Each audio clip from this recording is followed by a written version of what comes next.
मैं डॉक्टर लक्ष्मी नारायण, प्रवक्ता इतिहास, राजकीय मॉडल संस्कृति वरिष्ठ माध्यमिक विद्यालय ततारपुर इस्तमुरार, रेवाड़ी, हरियाणा, आप सभी विद्यार्थियों का आज के व्याख्यान में स्वागत करता हूं।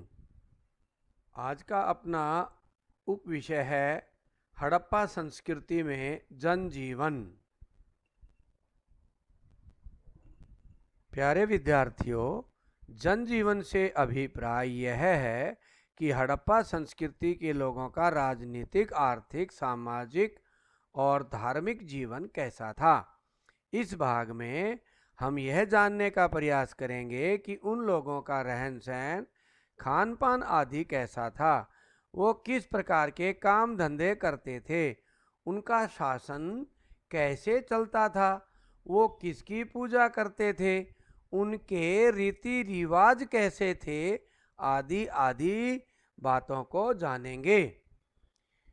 सबसे पहले देखते हैं उनका राजनीतिक जीवन। हड़प्पा लोगों के राजनीतिक जीवन के बारे में निश्चित रूप से कुछ कहना अभी असंभव है, क्योंकि अभी तक हड़प्पाई लिपि को पढ़ा नहीं जा सका है। इस कारण से विद्वानों में मतभेद हैं। पहले जानते हैं राजा के बारे में। पहले प्रश्न यह उठता है कि राजा कौन होता था, तथा उसका चयन कैसे होता था। इस बारे में निश्चित रूप से कुछ नहीं कहा जा सकता, परंतु खुदाई से मिले तथ्यों के आधार से हम कुछ अनुमान अवश्य लगा सकते हैं कि राजा कौन होता होगा। हड़प्पा खुदाई में सामान्य नगर के साथ ही हमें ऊंचे क्षेत्र पर वैभवशाली निर्माण कार्य मिला है। यहाँ बड़े बड़े कमरे वाले विशाल भवन मिले हैं, जिनमें ये विशाल भवन स्तंभों पर बने हैं।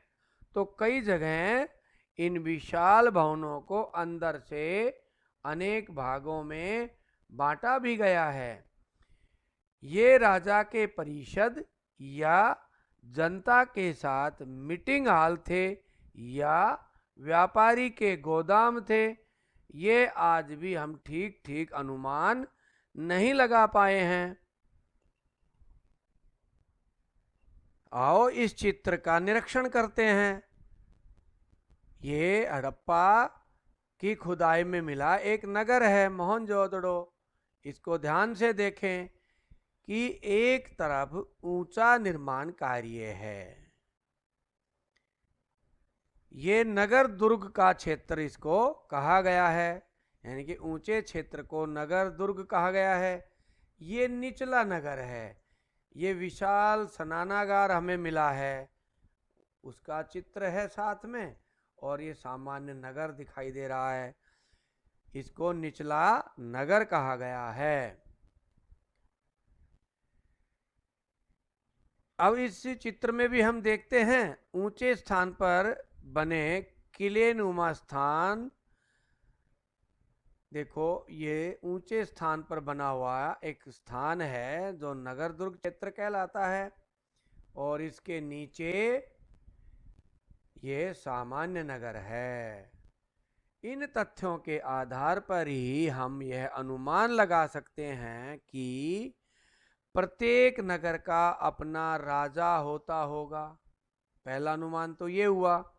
दूसरा, नगर के ऊंचे स्थान पर पुरोहित रहता होगा और वो ही धार्मिक कार्यों के साथ साथ राजकार्य भी देखता होगा। तीसरा अनुमान, नगर का व्यापारी राजा का कार्य भी करता होगा, क्योंकि ऊंचे स्थान पर हमें दुर्ग क्षेत्र में हमें गोदाम भी मिले हैं। तो ये तो रहा राजा के बारे में हमारा अनुमान। अब राजा क्या कार्य करता होगा, वहाँ के निर्माण कार्य और नगरों की बसावट से हम अनुमान लगाते हैं। राजा के द्वारा कार्यों के बारे में हमें सिर्फ अनुमान ही लगा सकते हैं। राजा नगर के झगड़ों को सुलझाता होगा, नगर की साफ सफाई, रोशनी व निर्माण कार्य योजना से हो इसका ध्यान रखता होगा, उपभोग की सभी वस्तुएं नगर में उपलब्ध हों यह व्यवस्था करता होगा। भू राजस्व व अन्य कर इकट्ठा करना और उसको उचित जगह पर खर्च करने का कार्य भी राजा करता होगा। ये हमारा एक अनुमान लगाया हुआ राजा का चित्र है। पुरोहित राजा यानी कि धार्मिक कार्यों के साथ साथ राज कार्यों को भी देखता होगा। ये पुरोहित राजा का चित्र कहलाया है, ये मूर्ति कहलाई है। ये मूर्ति देखिए प्यारे विद्यार्थियों, ये पुरोहित राजा की मूर्ति है। ये राजा का कार्य करता होगा, साथ ही धार्मिक कार्य भी करता होगा। साथ में देखो इसने चद्दर कैसे ओढ़ी हुई है, इस बाह से ये नीचे चली गई, दाढ़ी बढ़ी हुई है और चेहरे पर देखो तिलक लगा है माथे पर। आर्थिक जीवन, हड़प्पा लोगों के नगरों को देखकर यह स्पष्ट होता है कि उनका जीवन बड़ा ही समृद्ध जीवन था। इनकी समृद्धि का क्या कारण हो सकता है, यह उस समय के तथ्यों से ही स्पष्ट होता है। तो आर्थिक जीवन में पहला उनका प्रमुख व्यवसाय कृषि। हड़प्पा के लोगों का मुख्य व्यवसाय कृषि था। इसका कारण यह था कि सिंधु नदी के आसपास का क्षेत्र बहुत उपजाऊ था। सिंचाई नदियों द्वारा होती थी। नदी पर ये लोग बांध बनाना जानते थे। कुओं और ढीकली के माध्यम से भी ये लोग सिंचाई कार्य करते थे। ऊंट और बैल से हल चलाते थे। हल के प्रमाण हमें खिलौनों से मिलते हैं, वहीं हल की नालियाँ हमें कालीबंगा से मिली हैं। नालियाँ जिनको हम आम भाषा में खूड कहते हैं। चोलिस्तान व बनावली से खिलौना हल मिले हैं। शोरतुगई से नहर के अवशेष मिले हैं। पंजाब व सिंध से कुओं के, धौलावीरा से जलाशय के सिंचाई के प्रमाण हमें मिलते हैं। एक साथ कई फसलें उगाई जाती थी। गेहूं, जौ, चावल, बाजरा, कपास, तिल, सफ़ेद चना आदि की कृषि करते थे। ये कृषि उपकरण हम देख रहे हैं प्यारे विद्यार्थियों, ये हल है। ये हल का एक खिलौना मिला है हमें। ये इसकी फाल है जो ज़मीन को काटती है। ये जो छिद्र दिखाई दे रहा है, ये जो छिद्र दिखाई दिया है, इससे बैल या ऊंट के साथ यहाँ से इसको जोड़ते थे। ये अन्य धातु की फाल हमें मिली हैं जो ज़मीन को काटने के काम आती थी। हल में लगाते थे इसको। ये फाल हैं, ये कुल्हाड़ा है। अन्य औजार भी मिले हैं। ये एक हैंडल है। ये बढ़ई द्वारा लकड़ी को प्लेन करने का रंदा है। ये अनेक हथौड़ा है। इसी तरह से अन्य औजार भी यहाँ हम देख रहे हैं, कुल्हाड़े आदि। पशुपालन, पशुपालन, हड़प्पा के लोग पशुओं का पालन मुख्य रूप से दूध, कृषि कार्य व बोझा ढोने के लिए, ऊन के लिए व मांस के लिए करते थे। भैंस, ऊंट, गधा, बैल, गाय, कुत्ता, सूअर, खरगोश, बतख, मोर, मुर्गी, तोते आदि ये पालते थे। हड़प्पा संस्कृति के लोगों को घोड़े का ज्ञान नहीं था। उद्योग, हड़प्पा में शिल्प उद्योग जैसे मटके बनाना, आभूषण बनाना, मूर्तियां बनाना, कपड़े बनाना, रंगना, विभिन्न प्रकार के कपड़ों के डिजाइन तैयार करना, धातुओं के बर्तन बनाना, कृषि के औजार बनाना, हथियार बनाना, मोहरे बनाना, भवन बनाना, फर्नीचर बनाना, छकड़े बनाना, छकड़े बैलगाड़ी को बोलते हैं, और खिलौने बनाना, इस प्रकार के उद्योग इनके हमें मिले हैं। व्यापार तथा वाणिज्य, हड़प्पा का व्यापार तथा वाणिज्य काफ़ी उन्नत था। देश विदेश के साथ व्यापार होता था। व्यापार जल और स्थल दोनों मार्गों से होता था। जल से व्यापार के अवशेष हमें गुजरात के लोथल से बंदरगाह के रूप में मिले हैं।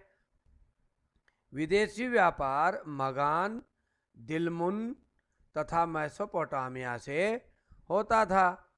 विदेशों से सोना, चांदी, तांबा, श्रृंगार की वस्तुएं तथा मूल्यवान पत्थर मंगवाते थे, जबकि विदेशों को सूती कपड़ा, आभूषण, मोती, हाथी दांत व अन्य वस्तुएं जिनमें मोर, लंगूर, बंदर आदि जानवर भी शामिल थे, इनका निर्यात करते थे।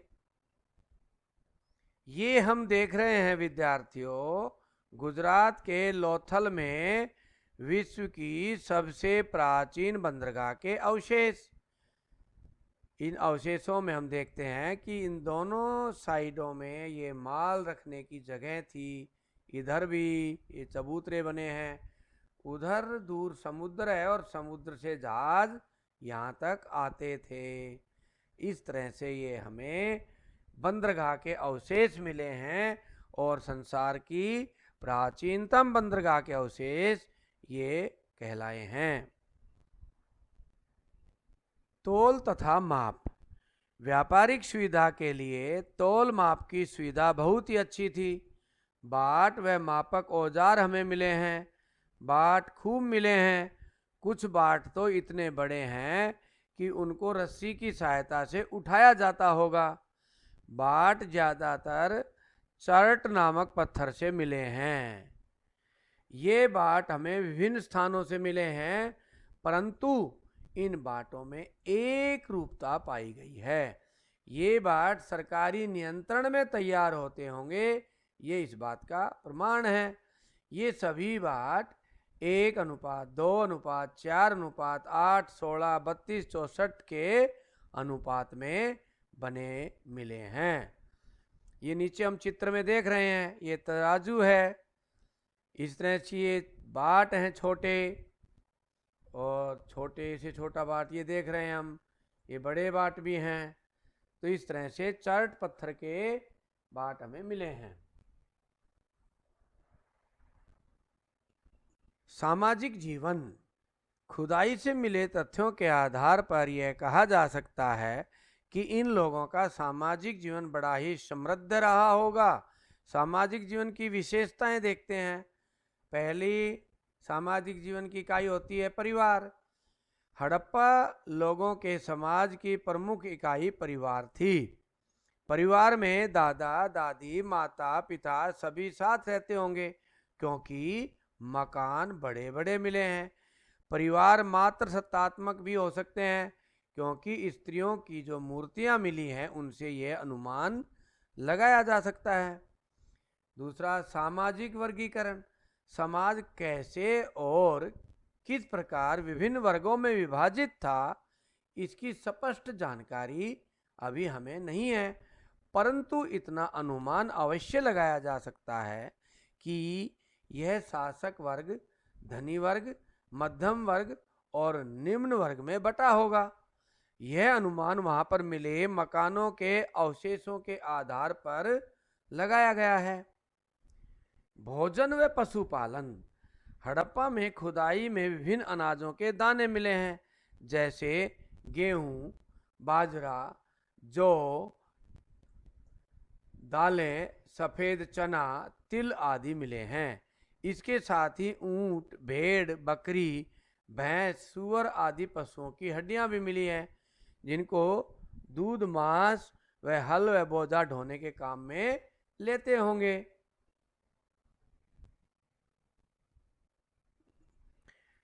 ये चित्र हैं घरेलू उपयोग के बर्तनों के। ये बर्तन धातु के हैं, दोनों बर्तन ये बीच में रखे हैं, ये धातु के बर्तन हैं, ये भी धातु के बर्तन हैं। ये परात है और ये बड़ा मटका है धातु का। इसी तरह से ये मिट्टी के बर्तन का बड़ा मटका है, ये ढक्कन समेत बड़ा मटका मिला है। ये मटके का स्टैंड है। इस तरह से कि स्टैंड टूट गया ये ढक्कन है मटके का, ये गिलास है मिट्टी के उस समय के पानी पीने के, ये अन्य छोटे बर्तन हैं। वस्त्र व आभूषण, सूती व ऊनी वस्त्रों के प्रमाण हमें मिले हैं। पुरुष धोती बनियान जो कुर्ते की तरह ही थी पहनते थे, परंतु ऊपरी अंग को ज़्यादातर चद्दर से ढकते थे। स्त्रियों की अनेक वस्त्र पहनी हुई मूर्तियां हमें मिली हैं, जिससे अनुमान लगा सकते हैं कि महिलाएं लहंगे का प्रयोग करती थीं। आभूषण स्त्री व पुरुष दोनों ही पहनते थे। शरीर के सभी अंगों का आभूषणों से अलंकृत करने के बड़े ही शौकीन थे। हार, चूड़ियाँ, बाजूबंद, कमरबंद, नथनी, कानों की बालियाँ, पाजेब आदि ये लोग पहनते थे। सोना, चांदी, तांबे, हड्डियाँ व कीमती पत्थर के बने आभूषण भी पहनते थे। कई जगह मिट्टी के बने मनके भी मिले हैं। ताबीज आदि भी ये लोग पहनते थे। हार श्रृंगार, हार श्रृंगार के लोग बड़े शौकीन थे। स्त्रियां लंबे बाल रखने की शौकीन थी। श्रृंगार का विभिन्न प्रकार का सामान हमें मिला है, जैसे दर्पण, हाथी दांत की कंघी, श्रृंगारदानी, विभिन्न प्रकार के सुगंधित तेलों, पाउडरों और सिंदूर का प्रयोग करती थी। पुरुष भी दाढ़ी व मूछ रखने के शौकीन थे। मनोरंजन के साधन, ये लोग बड़े ही आमोद प्रिय थे। शतरंज व चौपड़ खेलना, पशु पक्षी पालना और उनकी लड़ाइयाँ करवाना, मछली पकड़ना व शिकार करना इनके मनोरंजन के साधन थे। ढोल व वीणा जैसे संगीत यंत्र बजाना, नाचना गाना भी मनोरंजन के साधन थे। बच्चे विभिन्न प्रकार के मिट्टी के खिलौनों से खेलते थे, जैसे बैलगाड़ी, सीटियाँ, झुंझुने आदि। चित्र में विद्यार्थियों हम हड़प्पाई लोगों के आभूषण देख रहे हैं। ये माला है, ये मणिये हैं, ये सोने से बना हुआ हार है जो शेरनख डिजाइन में बनाया गया है। इधर और अन्य आभूषण रखे हैं गले में पहनने के, ये बाजूबंद वगैरह और अन्य प्रकार के आभूषण हम देख रहे हैं। प्यारे विद्यार्थियों, ये हमें वहाँ से एक तांबे का दर्पण मिला है। ये हाथी दांत का कंघा है और ये श्रृंगारदानी है, जिसमें पाउडर या सिंदूर या अन्य श्रृंगार का सामान रखते होंगे। ये बच्चों के खेलने के खिलौने हमें मिले हैं। मिट्टी के भी हैं और धातु के भी कुछ खिलौने मिले हैं। ये देखो, इसी तरह से ये बैलगाड़ी के साथ खिलौना है। ये दूसरा बैलगाड़ी और सामान रखते होंगे, इस तरह बच्चे खेलते होंगे। ये देखो, बैलगाड़ी में सवारी बैठी है। तो कितने डिजाइनदार खिलौने ये लोग बनाते थे। प्यारे विद्यार्थियों, हमारे सामने चित्र हैं चौसर और शतरंज के। ये चौसर के पासे हैं और ये शतरंज है।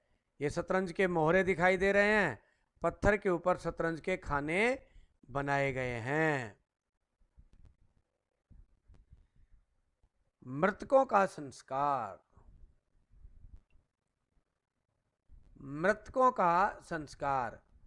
हड़प्पा लोगों में मृतकों के अंतिम संस्कार की अनेक प्रथाएं थी। शवों को जलाना और उनकी राख को मिट्टी के बर्तन में रखकर दबाना, शवों को दबाना और उनके शव के साथ उनके उपयोग की वस्तुएं, मृत भांड व आभूषण आदि रखना। तीसरा है शवों को खुले में छोड़ देते थे तथा जानवरों द्वारा खा लेने के बाद कंकाल को दबा देते थे। और चौथा, नदियों में भी शव को बहा देते थे। इस तरह से ये मृतदेह का संस्कार करते थे। प्यारे विद्यार्थियों, इस चित्र में हम एक जगह इकट्ठे शवों को देख रहे हैं। ये शव बाढ़ या महामारी से मारे गए लोगों के होंगे, जो बाढ़ की मिट्टी से यहाँ दब गए होंगे। परंतु कुछ इतिहासकार इनका गलत अर्थ भी निकालते हैं। वो कहते हैं कि आर्यों के आक्रमण से ये लोग मारे गए और धीरे धीरे इनके शव मिट्टी में दब गए। परंतु ये कैसे संभव है? उस जमाने में तो जंगली जानवर भी बहुत होते थे। क्या वो इन शवों को उठाकर खींचकर नहीं ले गए? और शव इतनी जल्दी मिट्टी में कैसे दब जाएंगे? सैकड़ों साल की प्रक्रिया से एक नगर मिट्टी में दबता है, परंतु बाढ़ की मिट्टी से ऐसा जल्दी संभव हुआ होगा क्योंकि बाढ़ की चपेट में आकर के ही ये लोग मरे होंगे और बाढ़ के कारण से ये वहीं पर मिट्टी से दफन हो गए होंगे। प्यारे विद्यार्थियों, एक और शव हम देख रहे हैं चित्र में। ये उल्टा सोए हुए व्यक्ति की तरह है। साथ में इसके बर्तन रखे हुए हैं उपयोग के, मिट्टी के। ये जोड़े के साथ एक दफन कंकाल हमें मिला है। साथ में ही योग मुद्रा में दफन एक योगी का कंकाल भी मिला है। प्यारे विद्यार्थियों, ध्यान से देखिए, ये योग मुद्रा में बैठा हुआ योगी है जिसके हाथ उसके घुटनों पर हैं। धार्मिक जीवन। हड़प्पा लोगों का धार्मिक जीवन बहुत उन्नत था। उनके रीति रिवाज और धार्मिक विश्वास आज भी हिंदू समाज में देखने को मिलते हैं। देवी की पूजा। हड़प्पा संस्कृति के लोग देवी की पूजा करते थे क्योंकि कई जगह देवी की मूर्तियों पर धुएं के धब्बे मिले हैं जो इनके सामने घी तेल के दीपक धूप बत्ती आदि जलाने से हुए होंगे। मातृ देवी की भी मूर्ति मिली है और एक जन्नी देवी की भी मूर्ति हमें मिली है, आगे चित्र में हम दिखाएंगे। शिव की पूजा के भी प्रमाण मिले हैं। यहाँ हमें शिव की पूजा के अनेक स्थानों से अनेक प्रकार के प्रमाण मिलते हैं। मोहनजोदड़ो से प्राप्त 3 मुखों वाली मुहूर में योगी की मुद्रा में समाधि लगाए हुए दर्शाया गया है। उसने लंबे सींगों वाला मुकुट पहन रखा है। इसके इर्द गिर्द 4 जानवर, दाईं ओर हाथी और शेर तथा बाईं ओर गैंडा व सांड दिखाया गया है। उसके सिंहासन के नीचे 2 हिरण खड़े हैं। यह शिव ही है जो आज भी हम विभिन्न नामों से पुकारते हैं, जैसे त्रिमुखी, पशुपति, योगेश्वर आदि। प्यारे विद्यार्थियों, हमारे सामने 2 चित्र हैं जो मातृ देवी के चित्र हैं। पहले को जननी माता का चित्र माना गया है। इनके सिर पर कितना सुंदर मुकुट है, अच्छे गहने पहन रखे हैं और विशेष ध्यान करने की बात यह है कि इसकी नाभि से एक पौधा अंकुरित हो रहा है। नाभि से पौधा अंकुरित होना ये संदेश देता है कि माता के गर्भ से ही बच्चे प्राप्त होते हैं और इस तरह से स्त्री की जननी देवी के रूप में पूजा की गई है। दूसरा चित्र भी मातृ देवी का है। ऐसी अनेकों मूर्तियां हमें मिली हैं। अच्छा, इसने अपने सिर पर ताज पहन रखा है, साथ ही अच्छे आभूषण पहन रखे हैं और नाचने की मुद्रा में है। ये भगवान पशुपतिनाथ का चित्र है। ये दो मोहरें हमें मिली हैं, इनको ध्यान से देखिए। एक मोहर में भगवान शिव योग मुद्रा में बैठे हैं और सींगों वाला मुकुट पहन रखा है, साथ में हाथी है, शेर है, बैल है, गैंडा है। नीचे देखिए इनकी ये हिरन खड़ा है। तो सभी हिंसक और अहिंसक जानवरों के रक्षक भगवान शिव को माना गया है, इसलिए भगवान शिव को हम पशुपतिनाथ भी कहते हैं। पशुओं तथा वृक्षों की पूजा के भी प्रमाण हमें मिले हैं। हड़प्पा से मिली विभिन्न प्रकार की मोहरों से यह स्पष्ट होता है कि ये लोग पशुओं और पेड़ों की पूजा करते थे। आज भी हिंदू समाज में ये पूजा प्रचलित है। ये लोग सांड, हाथी, गैंडा, चीता आदि की पूजा करते थे। एक देवी की मूर्ति मिली है जो दो शेरों को गर्दन से पकड़े हुए है। देखकर लगता है कि यह माँ दुर्गा का आरंभिक रूप है। अनेक मोहरों से पीपल के चित्र भी मिले हैं, जो पीपल पूजा आज भी हम करते हैं। अन्य धार्मिक विश्वास, कई पत्थर व छल्ले ऐसे मिले हैं जो किसी धार्मिक विश्वास को प्रकट करते हैं। लिंग व योनि के अनेक चित्र और अवशेष मिले हैं जो आज भी हम शिव रूप में पूजते हैं। ये लिंग संसार में सृजन शक्ति को दर्शाते हैं। बहुत से स्नानागारों से जल पूजा के भी प्रमाण मिले हैं। नागों तथा सूर्य की पूजा के प्रमाण मिले हैं।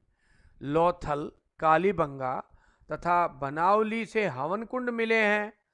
तावीज भी मिले हैं जो ये स्पष्ट करते हैं कि ये लोग भूत प्रेत आदि में भी विश्वास करते थे। कई प्रकार के अंधविश्वास इन लोगों में रहे होंगे, ऐसा हम इनसे अनुमान लगाते हैं। ये देखो विद्यार्थियों, लिंग और योनि की पूजा के अवशेष। ये खुदाई में हमें एक विशाल शिवलिंग मिला है, ये देखिए। इसी तरह से ये लिंग योनि का चित्र है। ये नीचे भी लिंग योनि की पूजा का चित्र है। साथ ही ये हवन कुंड है। दो कमंडल रखे हैं जो आज भी हमारे साधु महात्मा रखते हैं। दो चित्र हम देख रहे हैं। एक चित्र में हम एक सींग वाला पूजनीय पशु देख रहे हैं। ये पशु आज भी इस प्रकार का अस्तित्व में नहीं है। ये क्या था इसके बारे में अनुमान नहीं लगा पाए हैं, परंतु ये एक सींग वाला श्रृंगी पशु माना गया है और इसकी पूजा करते होंगे ऐसा अनुमान है, क्योंकि इस चित्र के सामने हमेशा ये वाला हिस्सा भी हमें मिलता है। इसी तरह से कुबड़ वाला बैल है जिसको आज भी हम पूजते हैं। ये हड़प्पा के विभिन्न पूजनीय चित्र हम देख रहे हैं। ये देखिए दाईं तरफ ये पीपल का चित्र है, साथ ये बैल खड़े हैं, इनकी हम पूजा करते हैं, पीपल की पूजा करते हैं। ये नीचे देखिए पीपल के पत्तों वाला एक चित्र है। फिर बाईं तरफ ये ऊपर देखिए ये सर्प, ये अनेक प्रकार के जानवर और साथ में भगवान शिव बैठे हैं। इसी के नीचे हम देख रहे हैं एक महिला दो शेरों को गर्दन से पकड़े हुए है, नीचे हाथी है। तो ये माँ दुर्गा का आरंभिक रूप माना गया है। तो विभिन्न प्रकार की पूजाएं हम इसमें देख रहे हैं। आओ विद्यार्थियों, अब पढ़ते हैं हड़प्पा संस्कृति के पतन के कारण। पहला कारण बाढ़, अचानक नदियों में बाढ़ आई होगी और कुछ लोग मर गए होंगे तो शेष लोग पलायन कर गए होंगे। भूकंप, हो सकता है अचानक बड़ा भूकंप आया हो और लोग दबकर मर गए होंगे, क्योंकि अनेक घरों से हमें शव मिले हैं, इसलिए यह अनुमान लगाया गया है। तीसरा अग्नि, कुछ विद्वान बलूचिस्तान में जलने के प्रमाण मिलने पर अनुमान लगाते हैं कि अचानक कोई अग्निकांड हुआ होगा जिससे यह नष्ट हो गई है। चौथा है पर्यावरण असंतुलन।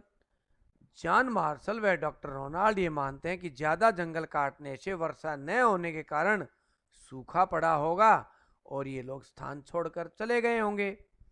पांचवा महामारी, कोई महामारी आई होगी और ये सब खत्म हो गए होंगे।